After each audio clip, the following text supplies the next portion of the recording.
Hello and welcome to this video about Pokemon you have never been able to see in the wild. You've never been able to shiny hunt them and see those sparkles. Now, what I'm talking about here specifically, I'm going to set it all out now, is Pokemon that you've never been able to see in the wild, and the first time you see them, you will be able to see the sparkles. If you have any questions about some weird classifications I've made maybe, or Pokemon that you think should be in this list but aren't, let me know and I'll probably be able to answer that, or I'll probably have made a mistake and I'll put it in the description or a pinned comment. Starting off with Gen 1, kind of unsurprisingly, it's the only generation that doesn't have any Pokemon that you can't find anywhere. Now, there are a few caveats to this, so Golem is definitely one that is a kind of special case. You can only get it in the Battle Pyramid in Emerald, and you can only catch them there with a very special glitch.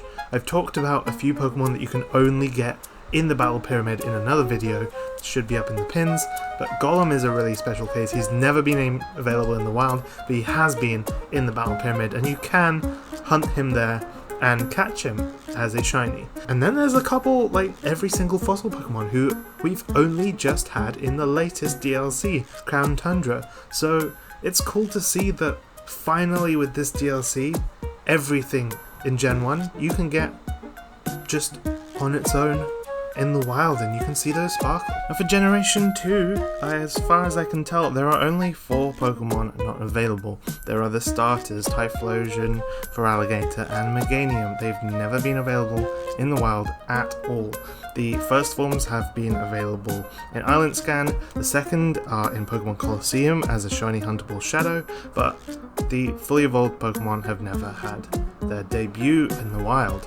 And then Ampharos is the 4th one, so we've never seen Ampharos, and again Ampharos is one that isn't in Sword and Shield, and I would have imagined we probably would have seen Ampharos as a strong spawn wanderer in Sword and Shield. So now we're getting into Generation 3, and here's where it gets more interesting. So I'm undecided on Torchic, Trico, and Mudkip. They are shiny huntable as starter Pokemon in Ruby Sapphire and Omega Ruby and Alpha Sapphire, and the first time you see them after you pick them, they're shiny if they're shiny, so you see those sparkles immediately. So I'm kind of tempted to say that these aren't unavailable Pokemon, but I thought I'd mention them anyway because they aren't available in the wild anywhere at all, whereas a lot of the other starters are, like Charmander, Squirtle, and Bulbasaur. They're in Island Scans. However, moving on to their fully evolved forms, Sceptile, Blaziken, and Swampert, these have only ever been available in Dynamax Adventures, and as I said, you pick them, you catch them, you reach the end, and then you see whether they're shiny or not.